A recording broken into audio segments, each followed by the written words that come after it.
ಬಿಜೆಪಿಯ ಬಣ ಬಡಿದಾಟದ ಬಗ್ಗೆ ಪಕ್ಕಾ ಪಾಲಿಟಿಕ್ಸ್ ಕಾರ್ಯಕ್ರಮದಲ್ಲೇನೆ 4-5 ದಿನ ನಿರಂತರವಾಗಿ ಬೇರೆ ಬೇರೆ ಆಯಾಮದಲ್ಲಿ ಸುದ್ದಿಯನ್ನು ಪ್ರಸಾರ ಮಾಡಿದ್ರು. ಯತ್ನಾಳ್ ಅವರು ಇಲ್ಲಿಂದ ದೆಹಲಿಗೆ ಹೋಗಿದ್ದು, ದೆಹಲಿಯಲ್ಲಿ ಒಂದಷ್ಟು ಮಂದಿ ಬಿಜೆಪಿಯ ವರಿಷ್ಠ ನಾಯಕರನ್ನ ಭೇಟಿಯಾಗಿದ್ದು, ನಂತರದಲ್ಲಿ ಶಿಸ್ತು ಸಮಿತಿಯ ಮುಂದೆ ಕೂತಿದ್ದು, ಅಲ್ಲಿಂದ ಹೊರಗೆ ಬಂದು ಮಾಧ್ಯಮಕ್ಕೆ ಬಹಿರಂಗವಾಗಿ ಹೇಳಿಕೆ ನೀಡಬಾರದು ಅಂತ ಹೇಳಿದ್ದಾರೆ ಅಂದದ್ದು. ಅದಾದ ಮೇಲೂ ಕೂಡ ರೆಬಲ್ ರಾಗವನ್ನು ಯತ್ನಾಳ್ ಅವರು ಹಾಡಿದ್ರು. ಇಲ್ಲಿವರೆಗೂ ರಿಪಬ್ಲಿಕ್ ಕನ್ನಡ ಬಿಜೆಪಿ ಒಳಗಿನ ಆಂತರಿಕ ಬೇಗುದಿಯ ಎಲ್ಲ ಆಯಾಮಗಳನ್ನು ಕೂಡ ಕವರ್ ಮಾಡಿತ್ತು. ಇದೀಗ ರಿಪಬ್ಲಿಕ್ ಕನ್ನಡದ ಮತ್ತೊಂದು ಸೂಪರ್ ಎಕ್ಸ್ಕ್ಲೂಸಿವ್. ಬಿಜೆಪಿಯ ರಾಜ್ಯಾಧ್ಯಕ್ಷರ ಬದಲಾವಣೆಗೆ ಡೆಡ್ಲೈನ್ ಫಿಕ್ಸ್ ಆಗಿದೆಯಾ? ಜನವರಿಯಲ್ಲೇ ಬದಲಾಗುತ್ತಾ ವಿಜಯೇಂದ್ರ ಅವರ ಸ್ಥಾನ? ಹಿಂದೂ ಹುಲಿ ಹೇಳಿಕೆ ಬೆನ್ನಲ್ಲೇ ಇದೀಗ 108 ಅನುಮಾನ. ರಿಪಬ್ಲಿಕ್ ಕನ್ನಡಕ್ಕೆ ಶಾಸಕ ಯತ್ನಾಳ್ ಎಕ್ಸ್ಕ್ಲೂಸಿವ್ ಇಂಟರ್ವ್ಯೂ ಕೊಟ್ಟಿದ್ದಾರೆ. ಬೆಳಗಾವಿಯ ಚಳಿಗಾಲದ ಅಧಿವೇಶನ ಪ್ರಾರಂಭ ಆಗಲಿಕ್ಕೆ ಒಂದು ದಿನ ಮುಂಚೆಯೇ ರಾಜಕೀಯ ವಲಯದಲ್ಲಿ, ಅದರಲ್ಲೂ ವಿರೋಧ ಪಕ್ಷ ಬಿಜೆಪಿಯಲ್ಲಿ ಸಂಚಲನವನ್ನ ಹುಟ್ಟುಹಾಕುವಂತಹ ಸಂದರ್ಶನ ಕೇವಲ ರಿಪಬ್ಲಿಕ್ ಕನ್ನಡಕ್ಕೆ ಲಭ್ಯವಾಗಿದೆ. ಯತ್ನಾಳ್ ಅವರು ಮತ್ತೊಮ್ಮೆ ಬಿಜೆಪಿ ರಾಜ್ಯಾಧ್ಯಕ್ಷ ವಿಜಯೇಂದ್ರ ಅವರ ಸ್ಥಾನ ಬದಲಾವಣೆ ಬಗ್ಗೆ ಮಾತನಾಡಿದ್ದಾರೆ. ಜನವರಿ ತಿಂಗಳಲ್ಲೇ ವಿಜಯೇಂದ್ರ ಅವರ ಅಧಿಕಾರ ಖತಮ್ ಆಗುತ್ತೆ ಅನ್ನೋ ಅರ್ಥದಲ್ಲಿ, ನಾನೇ ಮುಂದಿನ ಬಿಜೆಪಿ ರಾಜ್ಯಾಧ್ಯಕ್ಷ ಅನ್ನೋ ಅರ್ಥದಲ್ಲಿ ಮಾತನಾಡಿದ್ದಾರೆ ಯತ್ನಾಳ್. ಇನ್ ಕೇಸ್ ಬಿಜೆಪಿ ರಾಜ್ಯಾಧ್ಯಕ್ಷನ ಸ್ಥಾನವನ್ನು ನನಗೆ ಕೊಟ್ಟಿದ್ದೇ ಆದರೆ 130 ಸ್ಥಾನವನ್ನು ಗೆಲ್ಲೋದು ಖಚಿತ. ರಾಜ್ಯದಲ್ಲಿ ಪಕ್ಷ ಅಧಿಕಾರಕ್ಕೆ ತರದಿದ್ರೆ ರಾಜಕೀಯ ನಿವೃತ್ತಿಯನ್ನು ನಾನು ಪಡೆಯುತ್ತೇನೆ ಅಂತ ಹೇಳಿ ಓಪನ್ ಸವಾಲ್ ಹಾಕಿದ್ದಾರೆ ಬಸನಗೌಡ ಯತ್ನಾಳ್. BS ಯಡಿಯೂರಪ್ಪನವರ ಜೊತೆ ಮಾತುಕತೆಗೆ ಹೋಗೋದೇ ಇಲ್ಲ ಅಂತ ಕಡ್ಡಿ ತುಂಡಾದಂತೆ ಮಾತನಾಡಿದ್ದಾರೆ. ರಿಪಬ್ಲಿಕ್ ಕನ್ನಡಕ್ಕೆ ಕೊಟ್ಟ ಎಕ್ಸ್ಕ್ಲೂಸಿವ್ ಸಂದರ್ಶನದಲ್ಲಿ ಬಸನಗೌಡ ಯತ್ನಾಳ್ ಅವರ ಸಿಡಿಮದ್ದಿನಂತಹ 2 ಹೇಳಿಕೆಗಳು ನಿಮ್ಮ ಮುಂದೆ. ನನ್ನ ಬೇಡಿಕೆ ಹಿಂದುತ್ವ ಪರವಾಗಿರುವ ವ್ಯಕ್ತಿ ಇರಬೇಕು, ಪ್ರಾಮಾಣಿಕ ಇರಬೇಕು, ಭ್ರಷ್ಟಾಚಾರದ ಕಳಂಕ ಇರಬಾರ್ದು, ಪಕ್ಷವಾದ ಎಲ್ಲರನ್ನ ಏನು ನಮ್ಮ ಮುಕ್ತ ಕಾರ್ಯಕರ್ತರು ವಿಶ್ವಾಸ ತಗೊಂಡೋಗುವಂಥ ನಾಯಕತ್ವ ಬೇಕು. ಮಹಾಭ್ರಷ್ಟರು ವಂಶವಾದ ಅಂತ ಹೇಳಿದಾರಲ್ಲ, ವಂಶವಾದ ಎಲ್ಲಿಂದ ಪ್ರಾರಂಭ ಆಗಬೇಕು, ಅಲ್ಲಿ ಕರ್ನಾಟಕದಲ್ಲಿ ಅಲ್ಲಿಂದ ಪ್ರಾರಂಭ ಆಗಲಿ. ಇಲ್ಲ ವಂಶವಾದ ನಾವು ಬಿಟ್ಟಿವಿ ಅಂದ್ರೆ ಎಲ್ಲರೂ ಬೇಕಾದವ್ರು ನಿಲ್ಲಿ, ನಮ್ದೇನು ಇರೋದಿಲ್ಲ. ಅದಾರೆ ಯಾಕಿಲ್ಲ, ನೀವು ಅವಕಾಶ ಕೊಟ್ಟು ನೋಡಿ.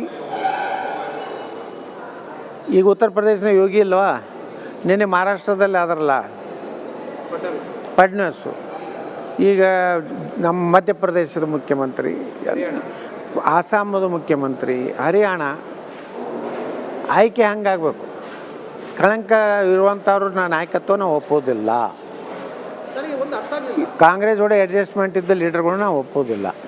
ಈಗ ನಾವು ಒಂದು ಪ್ರಶ್ನೆ ಎತ್ತಿದ್ದೀವಿ, ಜನವರಿಯಲ್ಲಿ ಉತ್ತರ ಸಿಗ್ಬೋದಂತ ನಿರೀಕ್ಷೆಯಲ್ಲಿದ್ದೀವಿ.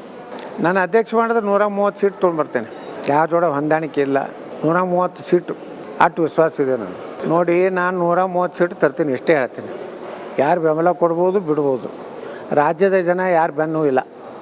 ಅವ್ರು ಬೇಕಾಗಿದ್ದು ಒಬ್ಬ ಒಳ್ಳೆ ಲೀಡ್ರು, ಒಂದು ಹಿಂದುತ್ವ ಪರವಾಗಿರೋ ಲೀಡ್ರ್ ಬೇಕಾಗಿತ್ತು ಕರ್ನಾಟಕ. ಅವ್ರ ಜನರ ವಿಶ್ವಾಸ ಇದೆ ನನ್ನ ಮೇಲೆ. ಯತ್ನಾಳ್ ಕರ್ನಾಟಕದಲ್ಲಿ ಒಬ್ಬ ಒಳ್ಳೆ ಲೀಡ್ರ್ ಅನ್ನೋದು, ಇದನ್ನು ನಾನು ಕಾಯ್ಕೊಂಡು ಬಂದಿದ್ದೇನೆ. ಕೊಡಲಿ ನನ್ನ ಕೈಲಿ 130 ಸೀಟ್ ತರ್ತೇನೆ, 100%. ಆಗ್ಲಿಕ್ಕಂದ್ರೆ ರಾಜಕೀಯ ನಿವೃತ್ತಿ ಆಗ್ತೇನೆ. ನಮ್ಮ ಸರ್ಕಾರ ಮೆಜಾರಿಟಿ ಬರದೇ ಇದ್ರೆ ರಾಜಕೀಯ ನಿವೃತ್ತಿ ಆಗ್ತೇನೆ. ಒಂದು ಸೀಟ್ ಆ ಕಡೆ ಈ ಕಡೆನೂ ಆಗ್ಬೋದು. ಅದರ ಅರ್ಥ ಕರ್ನಾಟಕದಲ್ಲಿ BJP ಅಧಿಕಾರ ತರ್ತೇನೆ. ಅಧಿಕಾರ ತರದೇ ಏನಾದರೂ ವಿಫಲ ಆದ ಅಂದರೆ ನಿವೃತ್ತಿ ಆಗ್ತಾನೆ. ಯಾವ ಹುದ್ದೆಯಲ್ಲೂ ಮುಂದುವರಿದಿಲ್ಲ. ನಾವು ಯಾವಾಗಲೂ ಹೋಗಿಲ್ಲ. ನಾ ಹೇಳಿಬಿಟ್ಟು ನಮ್ಗೆ ಕ್ಲೋಸ್ ಮಾಡಿಬಿಟ್ಟು ನನ್ನ ಬಾಗಿಲ. ನಾ ಏನಿದ್ರು ಹೈಕಮಾಂಡ್ ಏನು ಹೇಳ್ತದೆ ಅಷ್ಟೇ ಕೇಳೋ. ಅಲ್ಲಿ ಲಾಭ ಇರುವುದಿಲ್ಲ, ಅವ್ರ ಲಾಭಕ್ಕಾಗಿ ಕರೀತಾರೆ ಅಷ್ಟೇ. ಆ ಬಲೆಗೆ ಬೀಳುವುದಿಲ್ಲ, ಆ ಬಲೆಗೆ ಬೀಳುವುದಿಲ್ಲ. ನಾವು ಸ್ವತಂತ್ರ ಅದೀವಿ. ನಮ್ಮ ಬುದ್ಧಿ ಮಟ್ಟದಿಂದಲೇ ನಾವು ಮಾತಾಡ್ತೀವಿ.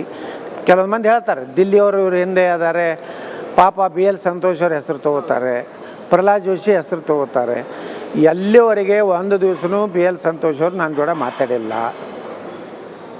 ಅವ್ರು ಏನು ಹೇಳಿದ್ರು ನನಗೆ ಒಳ್ಳೆಯದನ್ನೇ ಅಂತ ಮಾಡಬಾರ್ದತ್ತೆ ಹೇಳಿದ್ದಾರೆ. ಹಿಂಗೆ ಹೇಳಿಕೆ ಕೊಡಬೇಡ್ರಿ ಅಂತ ಹೇಳಿದ್ದಾರೆ.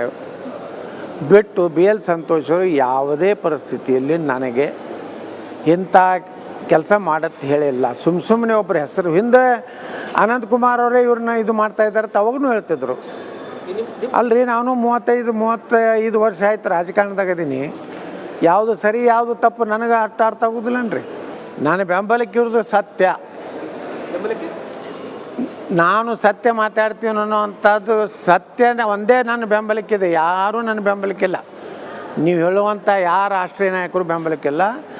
ನಾನು ಸತ್ಯ ಮಾತಾಡ್ತೀನಿ ಅನ್ನೋಂಥ ಕಾರಣದಿಂದಲೇ ನಾನು ಈ ಪಕ್ಷದಲ್ಲಿ ಇನ್ನೂವರೆಗೆ.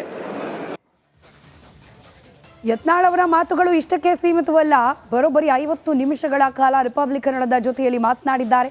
ಯತ್ನಾಳ್ ಅವರ ಸಂಪೂರ್ಣ ಸಂದರ್ಶನ ಇವತ್ತು ಸಂಜೆ 6:57ಕ್ಕೆ ಮಹಾಭಾರತದಲ್ಲಿ ಯತ್ನಾಳ್ ವಿಶೇಷ ಕಾರ್ಯಕ್ರಮದಲ್ಲಿ ಪ್ರಸಾರವಾಗುತ್ತೆ. ಮಿಸ್ ಮಾಡದೆ ನೋಡಿ. ಇದರ ಜೊತೆಗೆ ಯತ್ನಾಳ್ ಅವರ ಇಷ್ಟೇ ಮಾತನ್ನ ಇಟ್ಕೊಂಡು ನಾವು ಒಂದಷ್ಟು ವಿಚಾರಗಳನ್ನು ಅನಲೈಸ್ ಮಾಡ್ತಾ ಹೋಗೋದಾದರೆ, ಹೈಕಮಾಂಡ್ ಮಟ್ಟದಲ್ಲಿ ಯತ್ನಾಳ್ ಬೆನ್ನಿಗೆ ಯಾರೂ ಇಲ್ಲ ಅಂತ ಹೇಳಿ ಸ್ಪಷ್ಟವಾಗಿ ಹೇಳಿದ್ದಾರೆ. ಪ್ರಹ್ಲಾದ್ ಜೋಶಿ ಅವರ ಹೆಸರು ಬರುತ್ತೆ, BL ಸಂತೋಷ್ ಅವರ ಹೆಸರು ಬರುತ್ತೆ. ಅವ್ರು ಯಾರೂ ನನ್ನ ಬೆನ್ನಿಗಿಲ್ಲ, ನನ್ನ ಬೆನ್ನಿಗಿರೋದು ಸತ್ಯ. ಯತ್ನಾಳ್ ಅವರ ಸ್ಪಷ್ಟವಾದ ಮಾತು. ಆದರೆ BL ಸಂತೋಷ್ ಅವರಾಗಲಿ, ಪ್ರಹ್ಲಾದ್ ಜೋಶಿ ಅವರಾಗಲಿ, ಅವರ ಹೆಸರು ಕೇವಲ ಮಾಧ್ಯಮದಲ್ಲಿ ಬಂತು ಅನ್ನೋ ಕಾರಣಕ್ಕೆ ಮಾತ್ರ ಪ್ರಸ್ತಾಪ ಮಾಡಿದ್ರ ಯತ್ನಾಳ್ ಅವರು? ಹೈಕಮಾಂಡ್ ಮಟ್ಟದಲ್ಲಿ ಯಾರೂ ಯತ್ನಾಳ್ ಅವರಿಗೆ ಬೆಂಬಲವಾಗಿ ಇಲ್ಲ ಅನ್ನೋದು ನಿಜವೇ ಆದರೆ, ಶಿಸ್ತು ಸಮಿತಿಯಿಂದ ಕ್ಲಿಯರ್ ಕಟ್ ಆದ ನಿರ್ದೇಶನ ಇದೆ, ಮಾಧ್ಯಮಗಳ ಮುಂದೆ ಮಾತನಾಡಬಾರ್ದು ಅಂತ ಹೇಳಿ. ಅದಾಗಿಯೂ ಕೂಡ ಮಾತನಾಡ್ತಿದ್ದಾರೆ ಯತ್ನಾಳ್ ಅವರು. ಕೇವಲ ರಿಪಬ್ಲಿಕ್ ಕನ್ನಡಕ್ಕೆ ಕೊಟ್ಟ ಈ ಸಂದರ್ಶನ ಮಾತ್ರ ಅಲ್ಲ, ನಾವು ಗಮನಿಸಿದ್ವಿ. ಶಿಸ್ತು ಸಮಿತಿ ಅಧ್ಯಕ್ಷರ ಮುಂದೆ ಹಾಜರಾಗಿ ಆಚೆ ಬಂದ ತಕ್ಷಣ ರಿಯಾಕ್ಷನ್ ಕೊಟ್ಟರು ಮಾಧ್ಯಮಗಳಿಗೆ. ನನ್ನ ಮುಖದಲ್ಲಿರುವ ನಗು ನೋಡಿದ್ರೆ ನಿಮಗೆ ಗೊತ್ತಾಗುತ್ತೆ ಒಳಗೇನಾಗಿದೆ ಅಂತ ಹೇಳಿ. ಈಗ ಸೈಲೆಂಟ್ ಆಗಿದ್ದೀನಿ.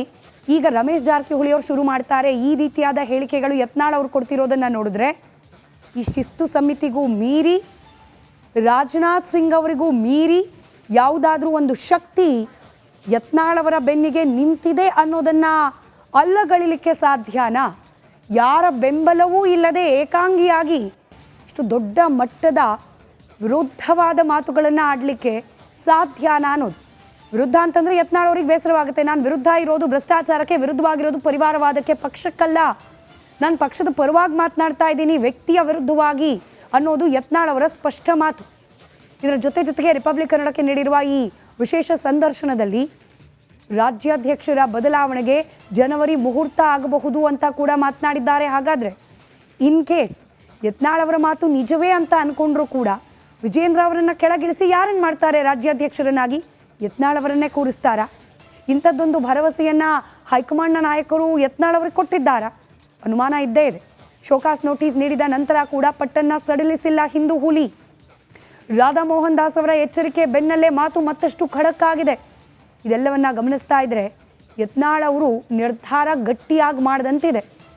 ಶತಾಯ ಗತಾಯ ಹೋರಾಟಕ್ಕೊಂದು ತಾರ್ಕಿಕ ಅಂತ್ಯವನ್ನ ಕಾಣಿಸಲೇಬೇಕು ಅಂತ ಹೇಳಿ ಬೀದಿಲ್ ನಿಂತೆ 2 ದಿನ ಹೋರಾಟ ಮಾಡಿದೆ, ಮಾಧ್ಯಮದ ಮುಂದೆ 3 ದಿನ ಹೇಳಿಕೆ ನೀಡಿದೆ, ಮುಗೀತು ಅಲ್ಲ. ಉದ್ದೇಶ ಈಡೇರೋವರೆಗೂ ಈ ರೀತಿಯ ಹೇಳಿಕೆಗಳು ರೆಬಲ್ ಆಗಿ ನಿಲ್ಲುವಂತಹ ವ್ಯಕ್ತಿತ್ವ ಬದಲಾಗೋದಿಲ್ಲ ಅನ್ನೋ ಖಡಕ್ ಸಂದೇಶವನ್ನು ನೀಡ್ತಿದ್ದಾರೆ ಶಾಸಕರಾದ ಯತ್ನಾಳ್. ಬಿಜೆಪಿ ಗದ್ದುಗೆ ಸಿಗದಿದ್ದರೆ ರಾಜಕೀಯದಿಂದಲೇ ದೂರ ಉಳಿತಾರ ಹಿಂದೂ ಹುಲಿ. ಸ್ಥಾನಮಾನಗಳ ಬಗ್ಗೆ ಅಪೇಕ್ಷೆ ಅಲ್ಲ, ಅಪೇಕ್ಷೆ ಇರೋದು ಪಕ್ಷ ಕಂಡುಕೊಂಡಿರುವ ಸಿದ್ಧಾಂತದ ಬಗ್ಗೆ ಅಂತ ಹೇಳ್ತಾರೆ ಯತ್ನಾಳ್ ಅವರು. ಪಕ್ಷದ ಸ್ಥಾನಮಾನಗಳು ಸೂಕ್ತ ವ್ಯಕ್ತಿಗೆ ಸಿಗಬೇಕು. ಈಗಷ್ಟೇ ನಮ್ಮ ಸಂದರ್ಶನದಲ್ಲಿ ಕೇಳಿಸ್ಕೊಂಡ್ರಿ, ಮಹಾರಾಷ್ಟ್ರ, ಉತ್ತರ ಪ್ರದೇಶ, ಅಸ್ಸಾಂನ ಮುಖ್ಯಮಂತ್ರಿಗಳ ಉದಾಹರಣೆ ಕೊಟ್ಟು ನೋಡ್ತಾರೆ. ನಮ್ಮಲ್ಲೂ ಕೂಡ ಅಂಥ ಒಂದು ಗಟ್ಟಿ ಹಿಂದುತ್ವವಾದಿ ನಾಯಕತ್ವ ಅದರ ಅವಶ್ಯಕತೆ ಇದೆ. ಕಾಂಪ್ರಮೈಸ್ ಮಾಡ್ಕೊಳ್ಳೋ ಲೀಡರ್ಗಳಲ್ಲ. ಕಾಂಪ್ರಮೈಸ್ ಮಾಡ್ಕೊಳ್ಳೋ ಲೀಡರ್ಗಳನ್ನು ಕೂರಿಸಿದ್ರೆ ಪಕ್ಷ ಅಧೋಗತಿಗೆ ಹೋಗುತ್ತೆ. ಹಾಗಾಗಿ ನಮಗೆ ವಿರೋಧ ಇರೋದು ಈಗಿರುವ ರಾಜ್ಯಾಧ್ಯಕ್ಷರ ವಿರುದ್ಧ ಅನ್ನೋದು ಯತ್ನಾಳ್ ಅವರ ಸ್ಪಷ್ಟ ಮಾತು. ಶಾಸಕ ಬಸನಗೌಡ ಪಾಟೀಲ್ ಯತ್ನಾಳ್ ಮಾತಿನ ಹಿಂದಿನ ಮರ್ಮವೇನು? ಹಾಗಾದರೆ ಜನವರಿ ಮುಹೂರ್ತ, ಇದರ ಅರ್ಥ ಏನು? ಬಿಜೆಪಿಯ ರಾಜ್ಯಾಧ್ಯಕ್ಷರ ಬದಲಾವಣೆ ಆಗೋದು ನಿಶ್ಚಿತಾನ? ಈ ರೀತಿ ಅನೇಕ ಪ್ರಶ್ನೆಗಳಿಗೆ ಎಡೆ ಮಾಡಿಕೊಟ್ಟಿದೆ ಯತ್ನಾಳ್ ಅವರ ಮಾತು. ನಾನಾಗಲೇ ಹೇಳಿದಾಗೆ ಯತ್ನಾಳ್ ಅವರ ವಿಶೇಷ ಸಂದರ್ಶನ, ರಿಪಬ್ಲಿಕ್ ಕನ್ನಡದ ಎಕ್ಸ್ಕ್ಲೂಸಿವ್ ಸಂದರ್ಶನ ಸಂಜೆ 6:57ಕ್ಕೆ ತಪ್ಪದೆ ವೀಕ್ಷಿಸಿ.